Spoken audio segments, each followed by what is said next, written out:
성자의 귀한 몸 날 위하여 버리신 그 사랑 고마워라. 내 머리 접해 저려 눈물 너무 주님께 바치리까. 할렐루야. 하나님 말씀 요한계시록 15장입니다. 요한계시록 15장 1절에서 끝절까지 말씀 교독합니다. 1절 말씀 제가 먼저 받들어 봉독드립니다. 또 하늘에 크고 이상한 다른 이적을 보며 일곱 천사가 일곱 재앙을 가졌으니 곧 마지막 재앙이라. 하나님의 진노가 이것으로 마치리로다. 요한계시록 15장입니다. 요한계시록 15장 7절에 있는 말씀, 마지막 절 다음이죠. 8절까지인데 하나님의 진노를 가득히 담은 금대접 일곱 천사에게 준다. 요 표현, 하나님의 진노를 가득히 담은 금대접 일곱이라 하는 이 표현. 하나님의 진노인데 금대접 일곱에다가 진노를 담았다.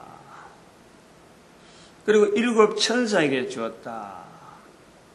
이 일을 하기 위해서 5절에 보니까 정거장막의 성전이 열리고, 5절에 정거장막의 성전이 열리고, 그 다음 6절에는 거기에서 천사가 나오는 거예요. 그 정거장막의 성전에서 천사가 나와, 일곱 천사가 성전으로부터 나와. 6절에 맑고 빛난 세마포옷을 가슴에 입고 가슴에 금띠를 띠고, 세마포옷을 입고 가슴에 금띠를 띠고, 그리고 하나님의 진노를 가득히 담은 일곱 대접을, 일곱 금대접이죠. 금대접 일곱을 일곱 천사에게 준다. 우리가 이걸 보기로 이상하지 않는지 모르겠어요. 이상하게 여기지 않는다는 것이 이상한 거예요. 우리가 이 계시록을 읽으면서 또 계시록을 읽기 전에 인상이 우리에게 있는 이미지가 어떤 거냐면 하나님의 진노입니다. 말세에 하나님께서 인간들에게 이 진노의 대접을 붓는다. 요 내용이 아주 깊이 있는 거예요. 그래서 한 절 한 절을 종말 시대를 우리가 내다보는 것도 당장에 하나님의 진노가 임하면 피할 자가 없으니까, 아무도 거기에서 벗어날 수 없으니까 내 자신이 하나님의 진노에 속하지 않는다. 그러면 이 진노는 언제 오느냐? 종말이다. 이런 도식을 우리에게 나타내고 있는 거예요. 하나님의 진노가 가득히 담겨져 있다. 하나님의 진노가 가득히 담겨져 있다. 그것이 그냥 대접이 아니고 금대접이다. 정거장막의 성전에서 나온 금대접이다. 일곱 천사가 그걸 가지고 있다. 여기에 우리가 계시록을 오해하는 아주 큰 오해, 계시록을 거부하는, 좀 멀리하려고 하는, 내용을 멀리하려고 하는 그 하나의 내용 중에서 하나님의 진노라는 것이 하나님의 진노. 저는 이것은 구체적으로 하나님의 진노를 내가 하나님의 진노라고 표현했는데, 인간이 내가 이런 이야기를 하는 자체도 잘못이라 보는 거고, 저는 이 성경 속에 나타나 있는, 성경 속에 계시록뿐만 아니고 계시록에 하나님의 진노라든 이런 표현도 마찬가지지만은 숱하게 많은 일론자로서의 인간이 성경에 대해서 해석을 한다 하는 인간이 이걸 가지고 활용한다는 믿음을 나타낸다 하는 그 인간이요, 잘못 쓰는 내용이 엄청나게 많이 있다고 합니다. 잘못 알고 있는 내용이 굉장히 많다. 적어도 성령의 감동으로 기록한 책이라 그러면서 이 인간이, 피조물이 그 성령의 감동한 수준에 도달하려고 억지로 푸는, 성경을 억지로 푸는 일이요, 굉장히 많은 거예요. 안 하면은 모른다 할까?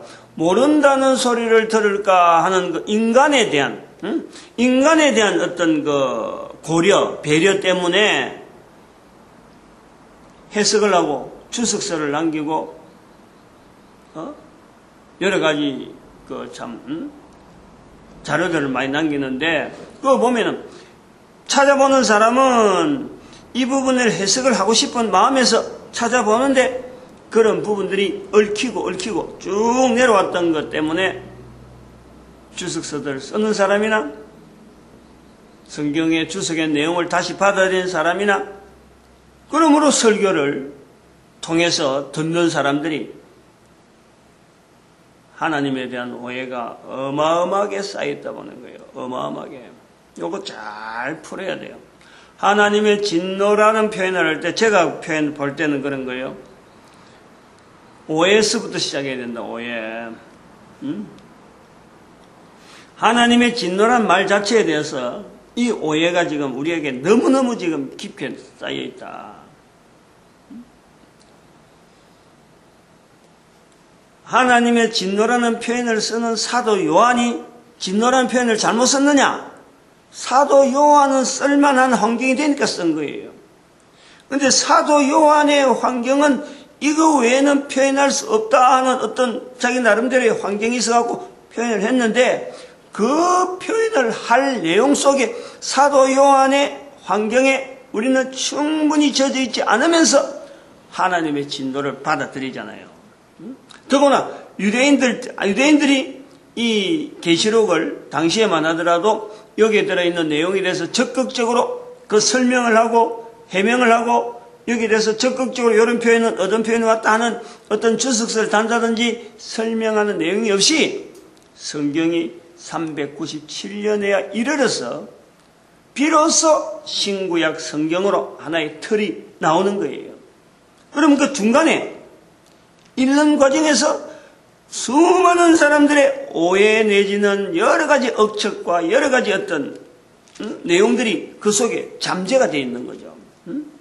어떻게 성경을 읽었다, 어떻게 했다. 이것이 구두상으로 전해지는 그런 것도 없이 그냥 이제 구두상으로 문서로 남아 전해지는 것 없이 그냥 구두상으로 전해지는 이런 과정이 있는 거예요. 397년 되기 전까지만 해도 이래 전달되어지는 게 있다니까.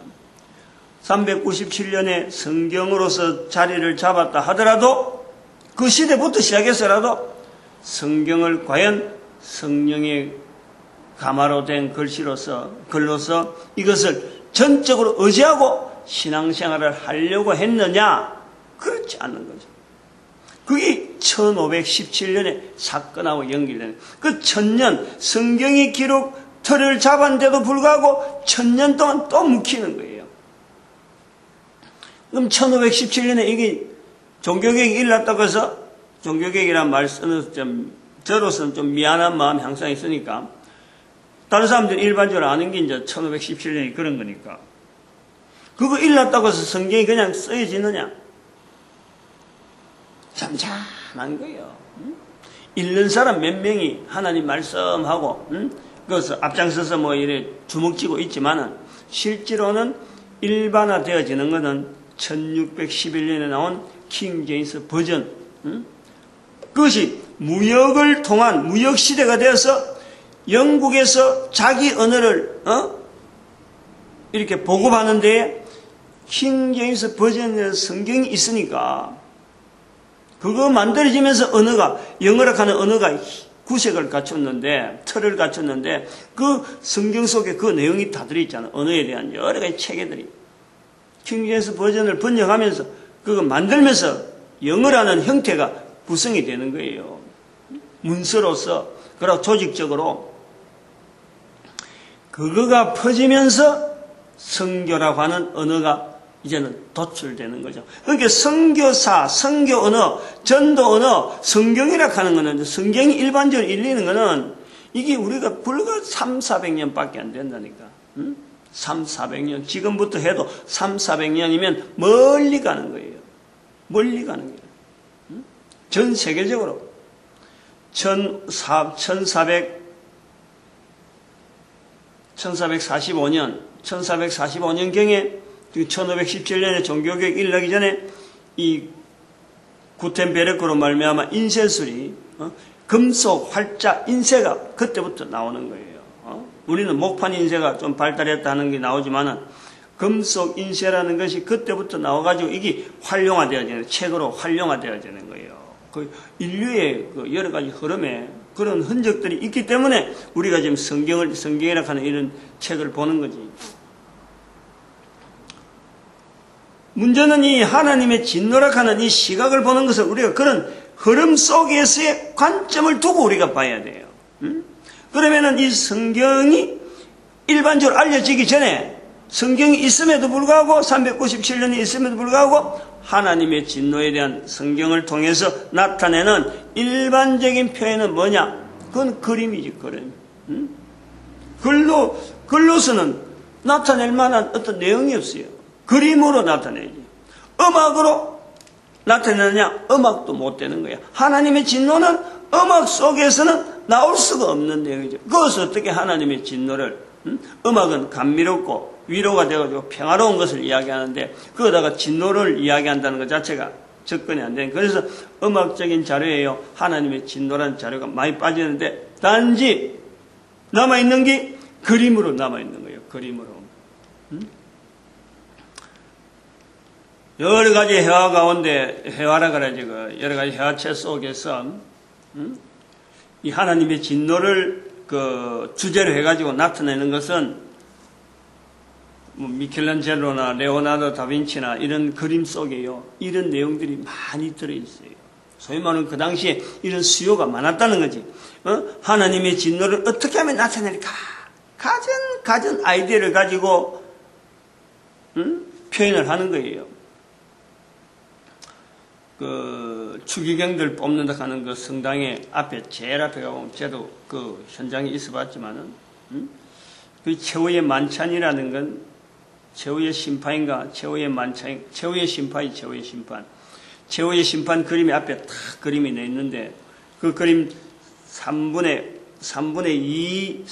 1 정도, 아니지, 한 2분의 1에서 조금 밑으로, 반에서 조금 밑으로 붙으면, 그거부터는 지옥의 형상이 나오잖아요. 그게 한 사람, 예수님이라 하는 이름으로 그린 사람이 딱 발을 서서 오른손을 들고 치기 들고 왼손에는 뭘 찾고 있는지 했는데, 한 손 내라고 있고 한 손은 치기 들고 있으면서 뭘 이렇게 칼을 들었던가? 들고는 이래 있는 형상이 있으면서 주변에 막 상하를 이래 구분시키고 밑에는 굴 속에서 지옥의 가난한 그 붉은 빛이 쫙 빛이 나면서 고통하는 그 현장을 뿌리고, 위에서는 영광의 어떤 형상이 드러나면서 사람들이, 죽었던 사람들이 부활해서 올라가고, 그리고 그림을 그린 사람이, 그게 미켈란젤로인지 모르지만 가죽을, 자기 가죽이 아니구나. 가죽을 벗긴 성자들이 자기 가죽을 들며쥐고 손을 잡고, 이래 있는 그런 모습들이, 그림이 쫙 나오거든. 어떻게 하면은 하나님의 진노를 나타낼까 하는 것이 주제예요, 주제. 그림에. 그리고 앞에 사람이 그림을 그렸으면 나는 다른 의미로 어떤 그림을 그릴까? 이런 것이 이제는 하나 그림이 딱 나오면, 이 그림이 표준이다 라고 하지 아니하고, 그림 하나가 나오면은 또 다른 그림으로서 그게 주제가 같은 내용을 막 그린단 말이에요. 우리가 지금 주어지는 시각은 그 뒤에 후대우리라게 하나님의 진노라는 그 개념을 계시록에서 보면서 이거는 종말이다. 종말적인 사건이다. 왜냐하면은 내가 하나님의 진노에 지금 현재 있다는 자체는 내가 너무너무 무시한, 그거 피하려고 내가 교회 가는데, 그거 피하려고 내가 신앙 가지는데, 하나님의 진노를 지금 직접 임하는 시대에 내가 있다는 것은 이건 안 맞다. 자꾸 자기 스스로 멀리하는 거예요. 그 인상이 뭐냐니까 그림으로 통한 연상이라니까. 그림에서 발달돼가지고 요즘 이제 글로서 막 마지막 종말 하는 이 글들에 대한 표현들이 막 예언서처럼 나오면서 성경의 계시록에 있는 내용을 언급하고 인용을 해서 막 쓰니까 하나님의 증거는, 하나님의 진노는 어마어마한 방향으로 오해를 지금 가지고 있다라고 보는 거예요.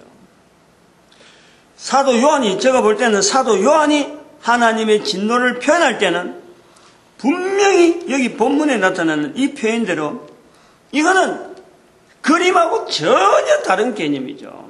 우리가 알고 있는 어떤 종말적인 사건에서의 참 이거는 피하고 싶은 그런 환경에서 어떤 진노, 요거하고는 전혀 달라요. 적어도 성경을 우리가 보면서 또 성경을 읽으면서 우리가 봐야 될 분명한 하나의 내용은 있단 말이에요. 하나님의 창조라는 구조가 있잖아요. 성경 전체에서. 그거는 성경을 빼고는 그거 찾을 수가 없잖아요. 어느 곳이든지. 그래서 성경은 창조라는 기사가 적혀 있다는 것 자체도 벌써 하나님을 나타내기 위한 전도서라는 거예요. 그러면은 하나님께서 우주 만물을 만드셨다 하는 구조가 이 성경에서 기본적으로 되어 있고, 그래서 그것이 바뀌면 새하늘과 새 땅에 대한 내용이 이제 나타나게 되는데, 전도서라고 하는 이 성경에서 나타난 하나님은 인간에 대한 관계를, 어떤 관계를 맺고 있는가, 이게 아주 중요한 요소 아니에요. 여기 표현되라면은 진노라, 하나님의 진노, 그림적으로 나타내면 우리는 그 연상이잖아요. 심판하신 하나님. 그래서 하나님의 진노가 이제는 우리에게 심판을 임해서 이제는 막 고통, 거기에서 하나님의 진노의 잔이 막 썰어지니까 어마어마한 어떤 고통들이 있는 그런 내용을 해서 하나님은 인간을 심판하시는, 진노하시는, 벌 주시는 아주 무서운 하나님으로 우리를 소개하고 있다는 거예요. 지금 현재 하나님이 진노라는 표현이 그렇다는 거예요. 그런데 성경은요, 철저하게 성경의 전체적인 구조가 전도서이기 때문에 인간으로 하여금 멀어지게 하는 이거는 가당치 않는 거예요. 인간으로 하여금 하나님에게서 멀리 가게 하는, 가까이 가려는 하나님께서, 소개하려고 하는 하나님께서 인간을 진노하고 인간을 벌주고, 우리가 아는 대로 인간을 벌주고 흉악한 어떤 환경을 연상시키는 그런 환경은요, 철저하게 성경이 원하는 환경이 아니. 이거는 단언해야 돼, 단언해야 돼. 그런 표현들이 나오고 그런 그림이 있다고 해서 오래전부터 그려진 그림이라서 성당에 붙여져 있는 그림이라고, 그것이 바르게 그려졌다. 우리가 그걸요, 거부해야 된다니까. 그런 흔적들에 대해서. 흔적들을 통해서 이미지화 되어지면서 다른 사람에게 연상시키면서 다른 대화는 될 수 있지만 그게 바로 하나님에 대하여 잘못 표현하는 것이 있을 수가, 얼마든지 있을 수가 있잖아요. 인간의 머릿속에서, 그림 그리는 사람의 한계성 속에서, 그걸 바라보는 인간의 두뇌 속에서 그걸 통해서 하나님을 다 알 수 있다? 말도 안 되는 거지, 말도. 그래가지고 하나님의 진노를 이런 것이다 라고 연상이 바로 못이 박히도록 또 거기에다가 뭘 얹어버리면은 잘못하도 한참 잘못하는 게 되는 거예요. 그럼 여기는 뭐냐니까 오해라는 거예요, 오해. 하나님의 진노를 통해서 하나님을 오해하고 있는 거예요. 우리 인간이 그렇다니까. 본문의 전체에 가보면은 하나님의 진노란 이 표현은요, 이것이 인간에게 해로운 거고 인간을 벌주고 인간에게 고통이 되어지는 내용이라면은요, 이런 표현이 나올 수가 없어요. 금대접에 담아있잖아. 금대접에 7 천사가 정거장막에서 나오는데 요걸 들고 나오는 거예요. 정거장막은 어찌 보면은 마지막 어떤 하늘에, 그러고는 이 하늘에 정거장막의 성전이야. 정거장막의 성전. 정거장막이 따로 있고 성전이 따로 있는. 그건 의미가 분명히 있어요, 이거는. 하늘의 정거장막의 성전. 아브라함의 정거장막에서부터 해서 다윗으로 인한 성전. 어떤 정리가 되면서 그게 하늘이라 하는 이 개념에 이것이 마지막 어떤 환경을 우리가 내다보면서 가득히 담았다. 금대접에 가득히 담은 하나님의 진노하는 이것은 그때 이제 완전히 찼다는 거지. 그러면은 우리는 지금 봐야 되는 게 완전히 찼어. 이제는 마지막 재앙이라 하고는 이제 인간들에게 대응해서 나오는 이 내용이 차고 있을 과정이 있지 않느냐 이거죠.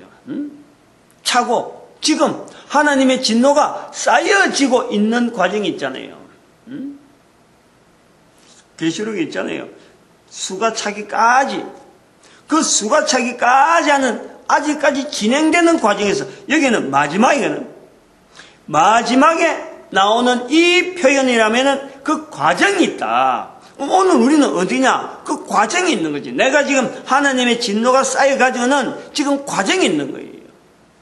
하나님의 진노는 철저하게 우리가요, 벌 주시는 하나님으로서 보는 이 시각에서 멀어져야 돼요. 하나님의 진노는 어떻게 표현하느냐? 제가 볼 땐 그래요. 아까 제가 했지만 하나님의 진노를 쓰는 자체가 하나님에 대한 오해로서 우리가 봐야 된다 하고 제가 오해를 이야기했는데, 여기 지금 하나님의 진노라고 하는 이 표현은 인간들에게 쌓여있는 오해로 인하여서 나타나는 수많은 어떤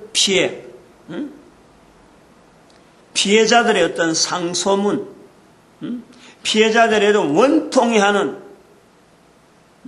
오해로 말미암아 당했던, 그리고 풀 수 없는 그 오해, 인간의 수준에서는 도무지 풀리지 않는 그 오해를 품고서 이 땅에 마지막을 보냈던, 저는 그래 보는 거예요.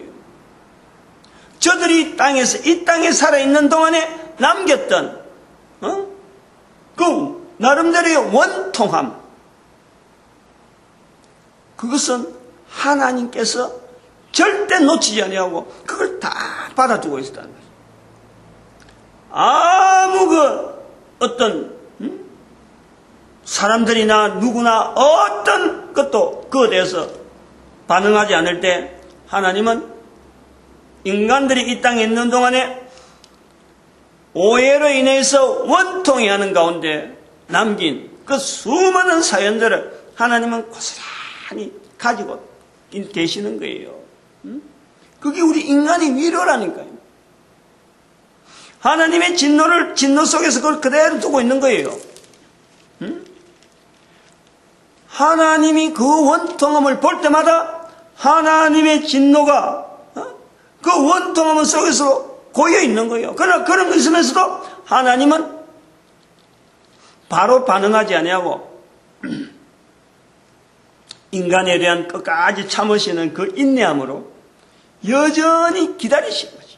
여전히 기다립니다.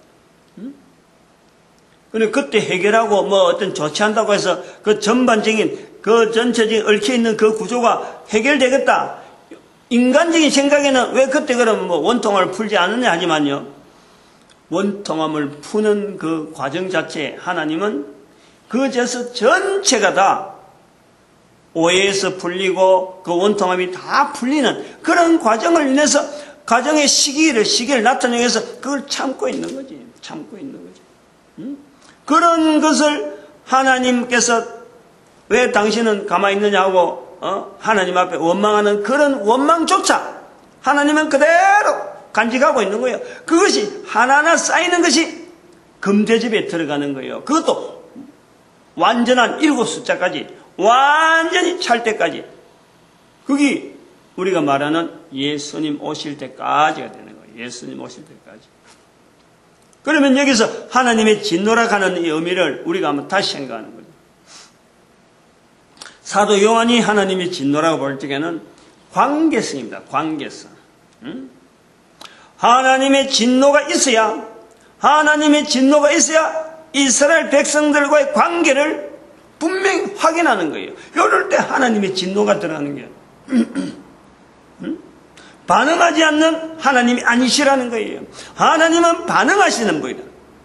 그 반응하는 하나님, 인간과의 관계에서 반응할 때 인간이 하나님이라서 표현하는 내 내용은 조용할 때 잘 있을 적에 하나님이라서 아무리 잘 인정하라, 하나님을 잘 믿으라 해도요, 사람들은 유대인들이 그렇다는 거지. 유대인들이 볼 때 하나님하고 그 관계에서 사사기 봐봐요, 사사기. 사사기 보면은 잘 있을 때는 인간들은 하나님 앞에 범죄하는 데 집중하는 거예요. 멀리 떠나는 데 집중하는 거예요. 멀리 떠나다 보니까 거기에 대해서 나타나는 상황이 어려운 상황으로 나타나잖아요. 어려운 상황을 나타나면서 돌이키는 부분이 있는 거예요. 아하, 하나님의 섭리가 지금 우리에게 나타나는 여기 지금 이런 상황 자체를 하나님은 우리가 잘못했던 부분에 하나님은 원하지 않는구나. 그래서 돌이키는 거예요.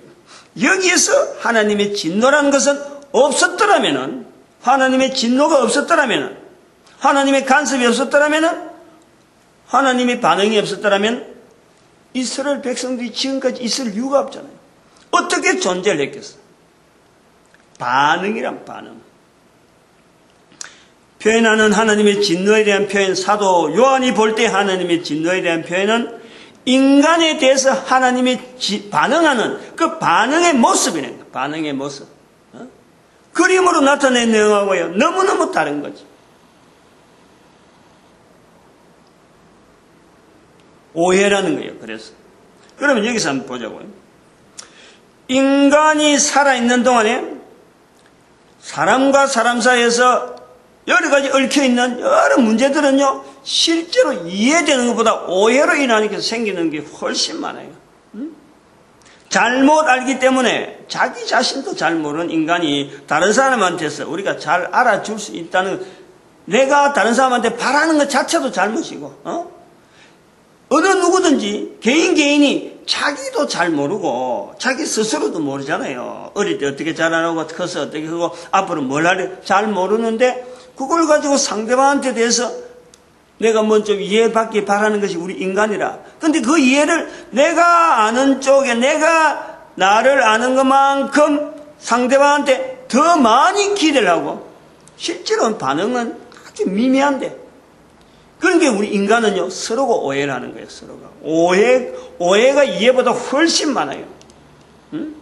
왜냐하면 자기도 잘 모르기 때문에. 그러면은, 자기도 잘 모르는 이것이 보충이 되려면은, 자기를 만드신 하나님을 통해서 내가 나를 살펴봐야 되는데, 하나님을 통하는 그 자체를 끊어 있잖아요. 그 자체가 끊겨 있잖아요. 하나님을 통해서 나를 객관화시켜야 되는데, 나를 객관화시킬 수 있는 도구 자체가 만드신 하나님에 대해서 인정을 안 하니까 나를 얼마나 내 스스로도 오해를 하고 있는 거예요. 내가 나를. 그리고 사람 관계되다 보니까 오해가 덩어리지는 거, 오해가. 아무리 뭔가 일을 잘해보려고 하더라도 잘하려고 하고 하면 할수록 오해는 많아지게 돼 있는 거예요.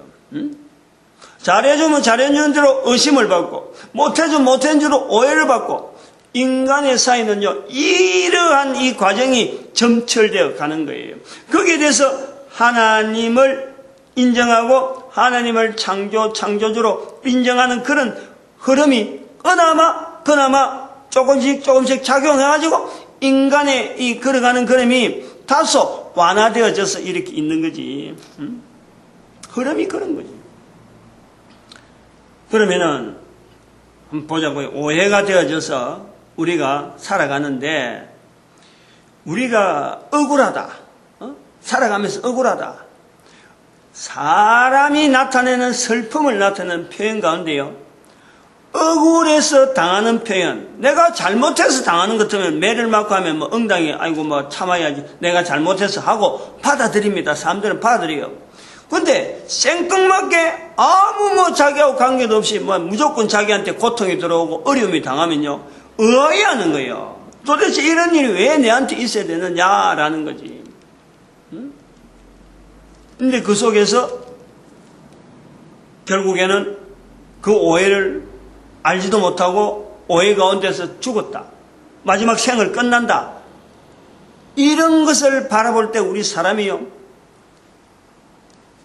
속에서 이걸 가장 나타내기 어려운 그 어떤 오해에 대한 그 슬픔을 우리가 볼 때 눈물도 안 놉니다. 그때 끄끄 하는 거예요. 끄끄 소리도 안 나와요.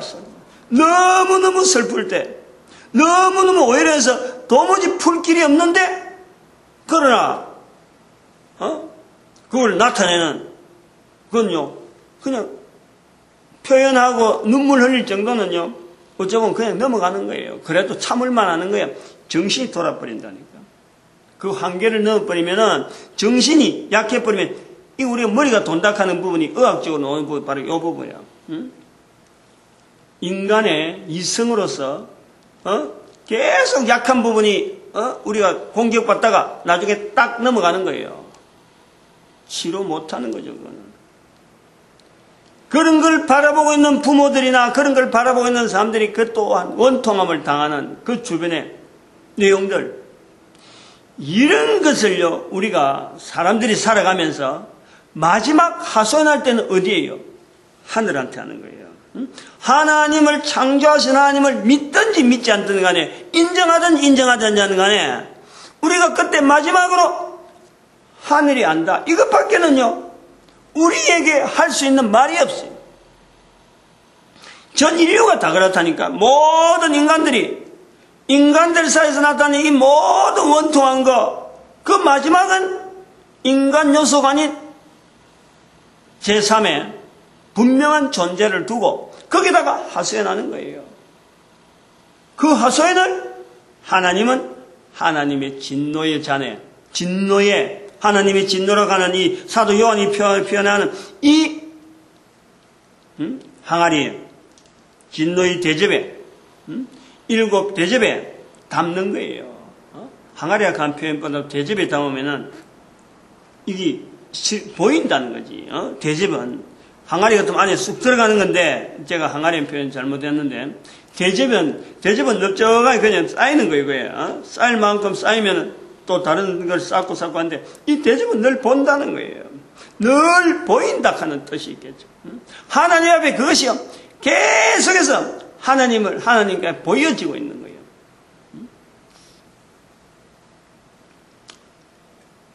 얼마나 억울하면은 하늘에 대해서 우리가 마지막으로 하나님을 인정하지 않지만은 인간 외적인 존재 마지막에 우리가 나타내는 것이 이 내용밖에 우리가 거기다가 하소연할 수밖에 없어요.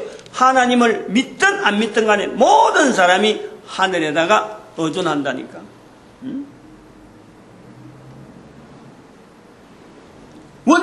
그런 원통함을 품고 더 이상 해결할 길 없이 정리하죠. 자기 마음의 안식을 못 찾고 그 원통함을 그대로 가슴에 품고 올라가는 거예요. 소천하는 거예요. 천국을 가든지 지옥을 가든지 뭐 그거는 하나님 소관이니까. 그런 수많은 지옥에 가 있는 사람이나 천국에 가 있는 사람이나 이 땅에 있는 동안에 남겼던 그 수많은 원통한 내용들 하늘에 빗대어서 지으신 분에 대한 인정은 아니지만은 어쨌든 간에 하늘을 빗대서 인간이 할 수 있는 마지막 어떤 그 그러면서 인생을 마감했다. 그 내용을 누가 책임질 거예요? 우리 인간이 이 땅에 살면서 하나님의 형상의 하나님의 모양으로 만들어본 인간이 해결하지 못하고 오해와 오해 속에서 나타난 수많은 사건들, 그 수많은 여러 가지 얽혀있는 내용들을 그걸 누가 풀어줄 거예요? 그걸 풀어준다는 거예요. 그걸. 하나님의 진노가 바로 그거라는 거죠. 이것이 오해라는 소재를 가지고 우리가 출발하는데, 여기서 다시 한번 더 돌아가야 될 부분이 있어요. 이걸 놓치면 안 돼요. 그러면 그 하나님에 대한 오해를 누가 풀어줄 거예요? 누가? 하나님은 그 오해를 가지고 인간에 계속되어지는 오해를 하나님은 받아가 있는 거예요. 받고 있는 거예요. 받고 계시는 거예요. 그 오해를 누가 풀어줄 거예요? 그 오해를. 잘 들어야 돼요. 잘 생각해 봐야 돼요. 우리가 하나님 계약고 무조건 하나님 뭐 달라달락하는 어떤 전능하시고 내가 뭔가 도움만 받아라 하는 그런 하나님, 그렇게만 생각하는데, 하나님의 고통이 있고 하나님께서 인간을 통해서 받는 오해가 있어요. 하나님은 지금도 고통 속에 계시는 분이야. 인간에게 평안을 주시면서 그 평안을 주신 하나님은 지금 고통을 당하고 있는 거예요. 인간의 여러 가지 부분들에 대해서 마지막에 해결하기 위해서 시간에 대한 어떤 7 대접이 차기까지 기다리시는 그 오해, 수많은 오해 속에서 인간들이 공격하는 그 공격들, 도대체 하나님이 계시면 어떻게 이런 일이 있을 수 있느냐? 쉽게 말하는 그 말 한마디가 하나님은 계속해서 인간들에게 대해서 공격받는 거예요. 그게 금대접에 쌓이는 거라니까. 때가 찰 때까지 기다리시는 그 과정에서 있는 하나님에 대한 오해. 그 마지막 때가 되면 다 풀리는데, 더 이상 뭐 오해할 사람도 없고, 막 아무 인간들을 통해서 뭐 나타낼 내용이 없는데, 그때까지 나타난 이 하나님의 오해. 그거를 볼 때, 인간들은 하늘에 대해서 주먹질 수 있지만은, 하나님은 누구에게 그 오해를 나타낼 것이냐.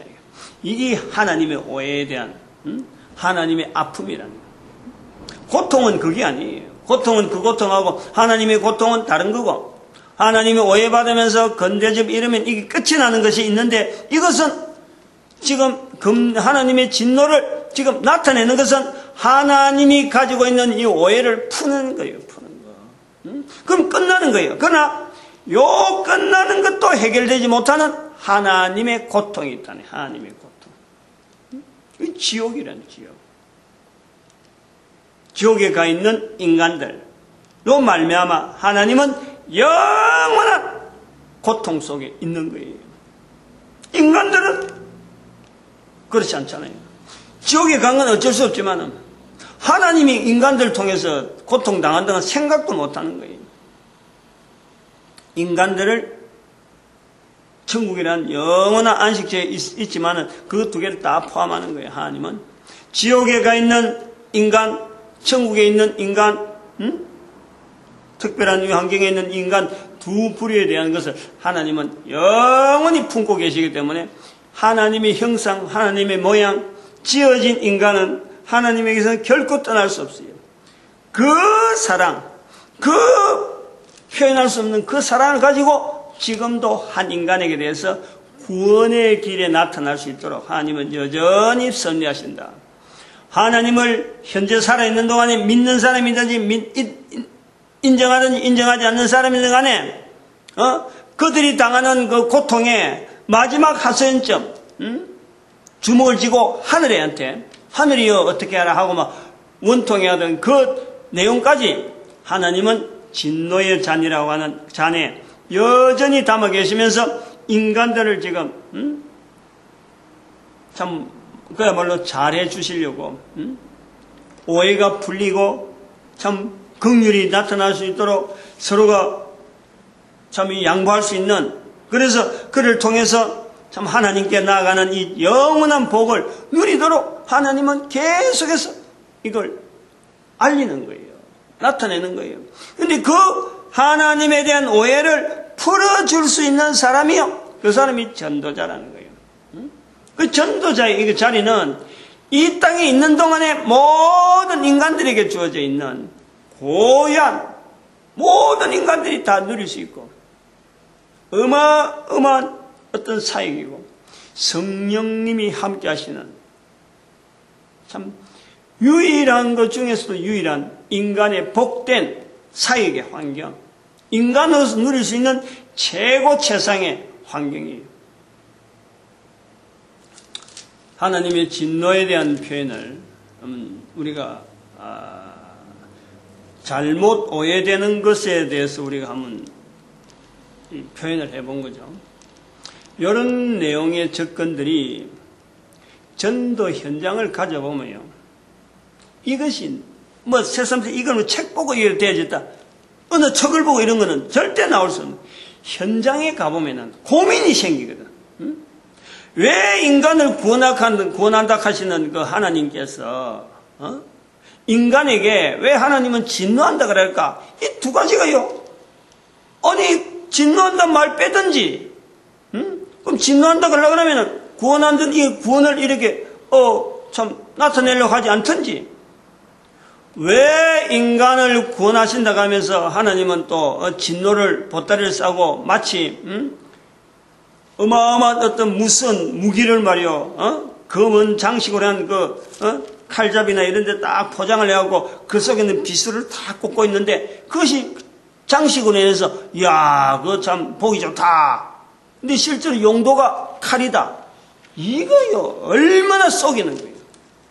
인간들을 속이듯이 속이는 물건들이 나고 사람들이 막 죽어가고 얽히고 있는데, 하나님의 진노도 그러다가 금대접으로 7 천사가 정거장막의 성전에서 나오고 이런 아주 화려한 곳에서 있는 아주 보면 가장 어떤 추악한 이 기만이잖아요. 기만.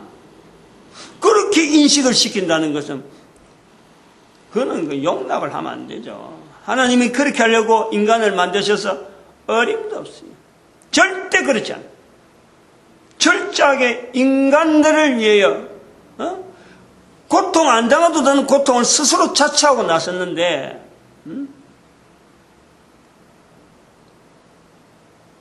계시록을 우리가 잘 봐야 돼요. 겁주려고 계시록 쓴다는, 겁주려고 하나님의 진노를 나타내기 위해서 예수 그리스도의 계시가 아니고, 예수 그리스도의 계시는 이걸 인간들이 알아야 되겠기에 하나님에 대해서 좀 더 가깝게 접근하기 위한, 나타내기 위한 표시로서 계시까지 하나님의 장치를 허락하신 것이지, 멀리할 것 같으면요, 왜 성경에다가 사람들은 그렇게 하려고 막 열거했더라면은 예수님은 그럴 필요가 없는 거지. 예수 그리스도의 계시라고 표현할 필요가 없는 거예요. 요한계시록 1장 1절에 예수 그리스도의 계시라고 바로 그거부터 나오는 거 아니야. 1장 1절을 전체를 갖고 잘 봐야 돼요. 하나님의 그게 14장에도 이제 그렇게 14장을 연결해 보면 이야기되는 거예요. 큰 포도주의 틀, 진노의 포도주 틀 칸 자체는 우리 인간에게서 벗어나야 될, 벗겨내야 될 이 과정이 있는 거예요. 내가 거룩하니 너희도 거룩하라. 거룩하게 되어지기 위한 우리의 과정이 있는 거예요. 그게 진노의 포도주 틀에서 나오는 피락을 한다면은 이 하나님의 진노의 잔이라 하는 이 대접은 인간이 이 땅에 있는 동안에 하나님 앞에 행했던 그 수많은 내용들이 자기는 해야 될 일을 하지 아니하고 남겨두었던 그 수많은 원통함, 원한 그 내용들, 그 고소문들, 수많은 언어들이 고스란히 담겨져 있는, 그래서 늘 그 속에서 나오는 것을 우리가 듣는 항아리가 아니고, 마귀가 있는 항아리가 아니고, 이거는 대접이라고 황제에 오픈되어 있고, 늘 그 이야기를, 거기에서 나오는 언어들, 그 사람들은 이 땅에 있는 동안이면 말 안 하고 갔지만은 하나님은 그 자체를 꾸준히 보관해 두고 교통하고 있고, 하나님이 하시는 섭리 가운데 저들이 어떻게 연결할까 하는 이런 섭리를 계속해서 이루어가고 계시는 거예요. 인간이 알 수 있는 수준에서의 진노는 바로 이 부분, 이렇게까지 내가 설명할 수 있는 이 정도까지, 다음에 발달하면 또 더 장치를 가지고 또 더 나은 걸 해서 하나님을 이해를 해야 돼요. 우리가 인간이 알 수 있는 만큼 진노라 대한 이 표현에 대해서 우리가 오해를 하고 있는데, 이걸 이해시키는 것은 바로 전도자를 통해서 나타난다. 그래서 오늘 우리가 그런 걸음에 이 전도자의 걸음을 주시는 하나님 앞에 우리가 참 감사하지 않을 수 없고, 그리고 모든 교회가 전도자 되는 일에, 전도로서 해야 되는 모든 사역에 하나가 되어지고, 그리고 우리 민족이, 우리 국민이 하나님 앞에 전도 국민으로서 쓰임받는 것을 향하여 축복하는 시간으로 주여 삼창합니다. 주여!